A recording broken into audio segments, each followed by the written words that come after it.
La chronique d'aide vous est présentée par l'association bénévole Beauce-Artillon qui vient en aide aux personnes âgées ou démunies sur tout le territoire de la MRC Beauce-Artillon. Elle offre également un service pour les proches aidants. Vous êtes de retour dans le Retour en force, bien sûr, au Cool FM 103.5 et on va s'entretenir avec Madame Mariam Boscar. Elle est représentante pour l'association bénévole Beauce-Artillon. Bonjour, Madame Boscar. Bonjour, Adam. Ça va bien? Oui, et vous? Bien oui, donc, juste pour nous expliquer un petit peu, c'est la première fois qu'on fait l'entrevue ensemble. Qu'est-ce que l'association bénévole Beauce-Artillon? L'association bénévole Beauce-Artillon, c'est une association qui s'occupe surtout des aînés pour faciliter leur maintien à domicile et leur autonomie. Donc, il y a plusieurs services comme la popote roulante, comme mon service à moi qui est d'être intervenante auprès des aînés, surtout pour les aînés proches aidants. Il y a un service de transport bénévole pour les rendez-vous médicaux. Il y a un service de visite d'amitié ou de répit. Donc, c'est vraiment centré sur les besoins des aînés. Parfait. Et votre thématique cette semaine, c'est soutenir quelqu'un qui ne pense pas comme vous.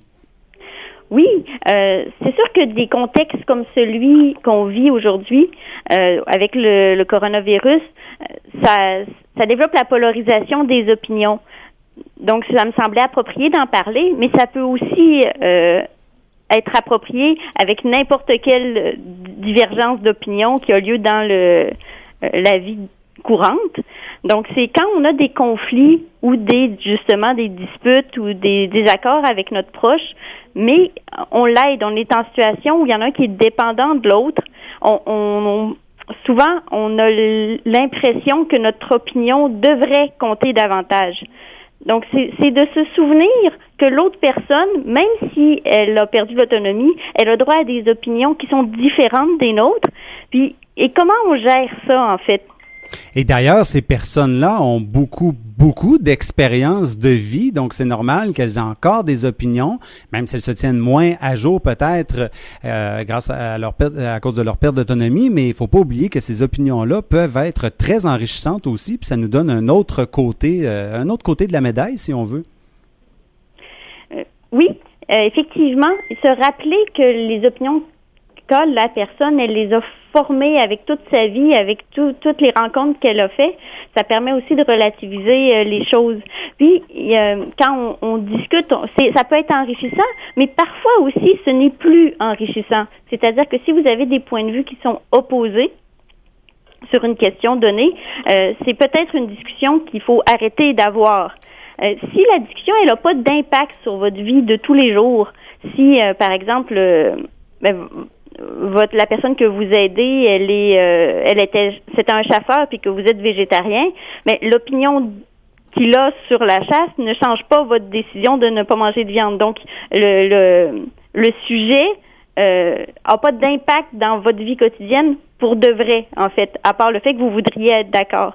Quand c'est d'autres sujets qui ont un impact, par exemple, si on revient au coronavirus, le fait de respecter à fond certaines mesures d'hygiène ou de moins les respecter et tout ça. Donc, il faut aboutir à un compromis. Mais c'est pas un compromis d'idées. C'est-à-dire que vous n'avez pas besoin de convaincre l'autre ou il n'y a pas besoin de vous convaincre de changer d'opinion.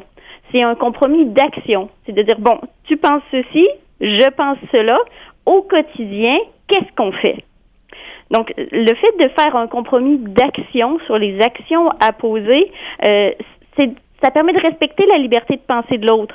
C'est pas de dire « je pense que tu as tort », c'est de dire « je pense autrement », mais au niveau de notre quotidien, on doit trouver une façon d'agir qui convienne moyennement aux deux. Évidemment, quand on fait un compromis, ça nous convient plus à 100%. Oui, allez-y, excusez. Non. Donc, quels sont un peu les choses qu'il faut faire attention lorsqu'on embarque un peu sur ces sujets glissants-là, là?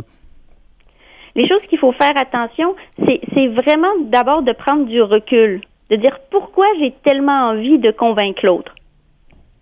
C'est de se poser la question de notre raison de vouloir le convaincre et de se poser la question de est-ce que ça a un impact réel dans ma vie, le fait qu'il ne pense pas comme moi? Est-ce que ça a un impact sur mon quotidien? S'il n'y a pas d'impact sur le quotidien, lâchez juste prise. Effectivement. Effectivement. S'il y a un impact sur le quotidien, là, il faut faire attention à la façon dont on va formuler les choses.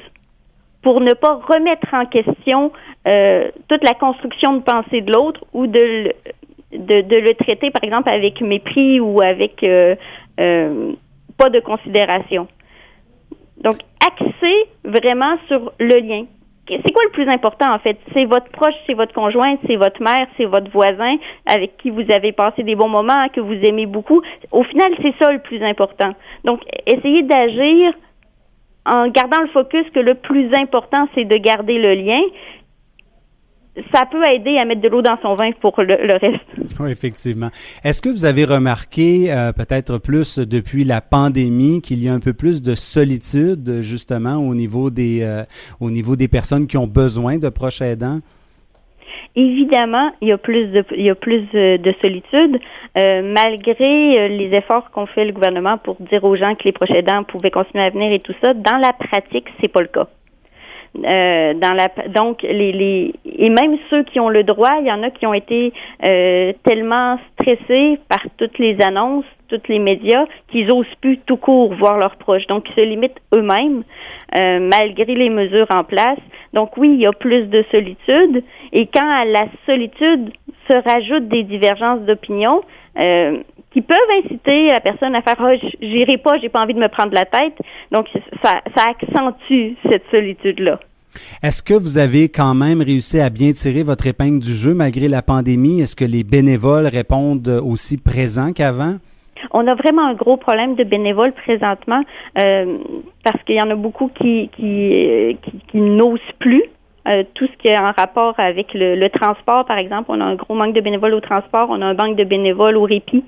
La majorité de nos bénévoles étant des gens à la retraite, des gens qui sont classés en situation plus vulnérable, on peut comprendre qu'il y ait plus d'anxiété, mais présentement, on doit limiter certains services par manque de bénévoles. Donc, si effectivement dans les auditeurs, il y a des gens qui ont un peu de temps, même 2 heures par semaine, puis qui sont prêts à vivre avec les mesures en place pour rendre service, appelez-nous.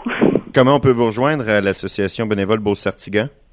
Au 418-228-0007. Très bien. Surtout, vous avez aussi, j'imagine, vous avez soit un Facebook ou oui, un courrier? On a un Facebook. Donc, la Facebook, c'est Association bénévole Beauce-Sartiguan. Puis là, c'est pas pour nous rejoindre, mais on a aussi désormais des nouvelles chaînes YouTube aussi pour ceux qui veulent suivre notre actualité. Il s'appelle ABBS quelque chose. Donc, vous cherchez et vous allez tomber dessus. Donc, Facebook est très utile pour nous rejoindre. On avoue qu'avec le confinement, elle a pris un tout autre essor qu'avant. Oui, c'est ça. Je pense que c'est important aussi de rappeler que vous suivez toutes les consignes de la santé publique et que même si on est dans une zone rouge présentement, il est encore possible et c'est même recommandé d'aider les proches autour de nous, d'être des aidants naturels puisque c'est considéré comme un service essentiel, n'est-ce pas? Effectivement, les nouvelles mesures ont été très, très claires à ce sujet. La proche aidance est considérée comme un service essentiel, même en zone d'éclosion, ce qui n'est pas le cas présentement, mais même en zone d'éclosion, un proche aidant a toujours le droit de rentrer aider son proche. Et les bénévoles sont aussi considérés comme un service essentiel à la personne. Donc, les bénévoles qui sont à l'aise peuvent toujours rentrer dans les demeures. Donc, on passe le message et si vous avez effectivement envie de donner un peu de votre temps tout en étant dans une sécurité totale là, avec les mesures de santé publique qui sont mises en place, là, je pense que c'est important d'aller donner votre nom à l'association bénévole Beauce-Sartiguan. On a grand besoin de vous. Merci beaucoup, Adam. Merci beaucoup, Mme Boscard. On vous souhaite une très belle journée. À mercredi prochain. À mercredi prochain.